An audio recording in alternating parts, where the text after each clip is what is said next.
First of all, I must tell you that I'm an old trade unionist, the former head of the Czechoslovak and after the split of the Republic of the Czech Confederation. Before Andor came, we had a commissioner from Czechia. His name was Špidla. And Andor is a little bit better. He has the advantage, when he's invited, he comes everywhere.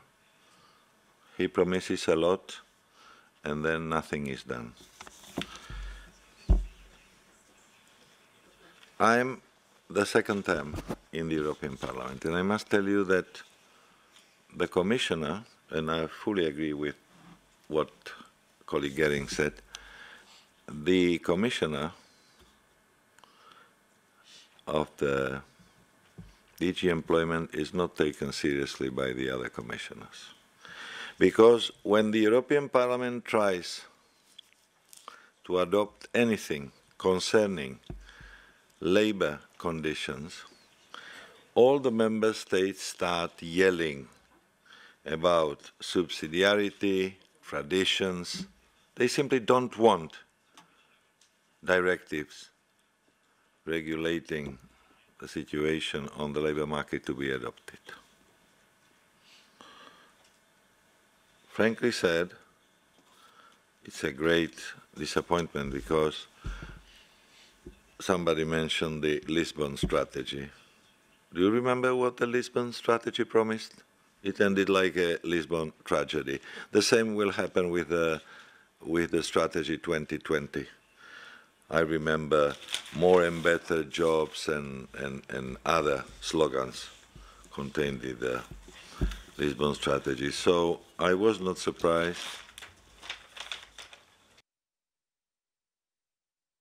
Sorry. I was not surprised by the speech of Andor because I have heard him so many times and he always says the same. Promises, promises, and nothing happens.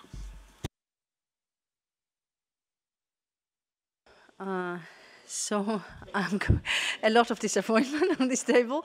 All right, so we go to the next question. The Parliament adopted a report on the last strategy, 2007-2012, from December 2011, by a large majority of votes. What is your reaction about the delay and the uncertainty caused by the Commission lack of initiative? Apart from disappointment. In fact, I answered that question in the previous response. I have nothing to add. So no other actions? No. The only answer of the trade unions should be a great participation in the next European elections and to bring as many trade unionists to the European Parliament as possible. Not as in the last elections when the trade unions did not vote the left-wing parties because they are disappointed with the same speeches from left or right-wing parties. The gentleman beside me spoke about reasonable trade unions. What are reasonable trade unions? To say yes to everything the other side invents?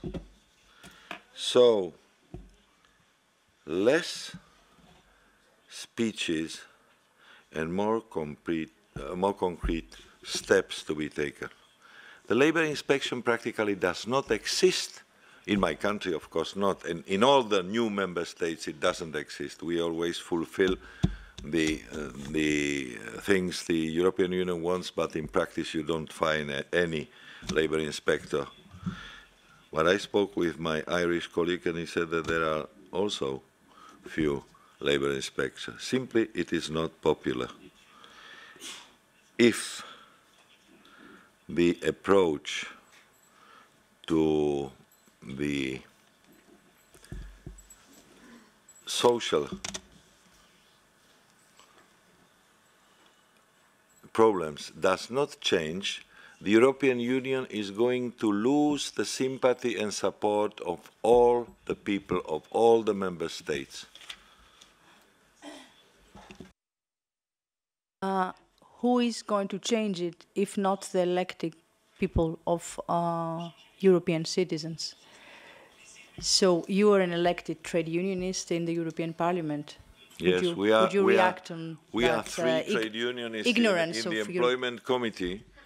We try to do our best, but when the proposals come to the plenary, and before they come to the plenary, there are so many amendments that the original text practically disappears. Because in the European Union, there is a practice inventing new things when there are countries where everything works relatively well. Look at the Nordic states. There are high taxes, strong trade unions, great redistribution. I wonder why they are all competitive, because competitiveness is the main slogan. I think I came to the conclusion that it is because they are Protestants. The Protestants do not have confession. The Catholics can lie, steal and fornicate, and then they go and confess.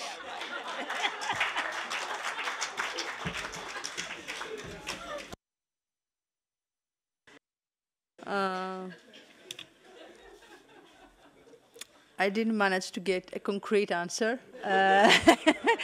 from you, because we really see that the European Commission just ignored a decision, an opinion of the European Parliament, and this started on this issue. Maybe in the future will extend to other issues, and you should be cautious on that.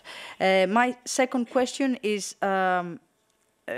we've heard also the question of the roles to the Commissioner. We have heard about the smart regulation agenda, and this, by many in the trade unions, seem to undermine social Europe by arguing that the European legislation is a burden for companies.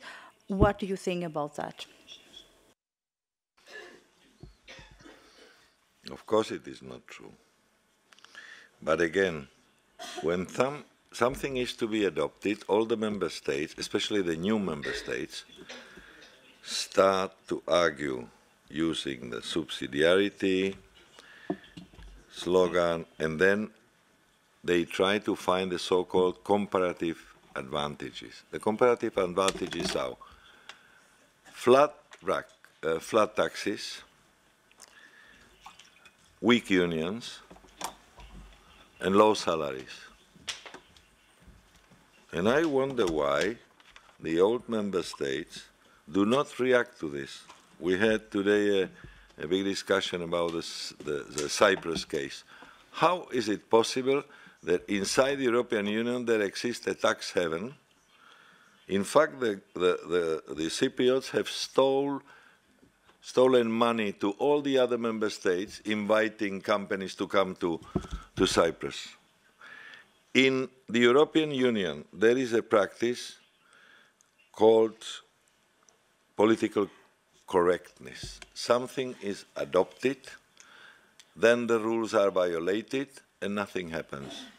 If this does not change, there will be no improvement of the situation. I understand that I am not answering your questions, but... So I will keep your first sentence that you don't agree that smart regulation should be in a way that it can undermine social Europe. Am I right? Again? I will say that you don't agree with smart regulation if it is to undermine the social Europe. The social Europe is being dismantled step by step.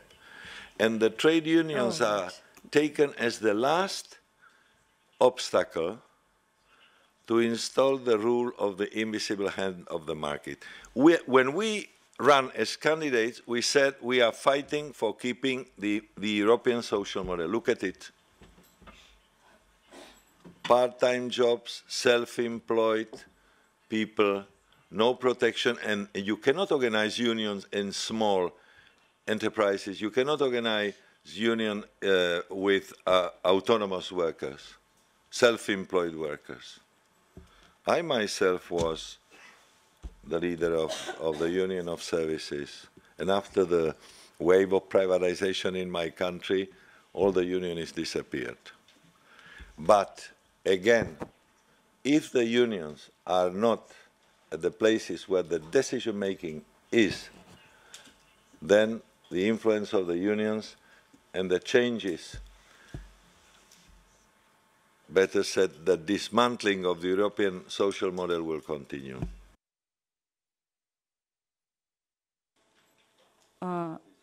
Yes, but we could at least resist to dismantling. And I'm speaking from a country that has experienced deconstruction. And if it's health and safety one of the pillars that we don't want to break down, we will keep it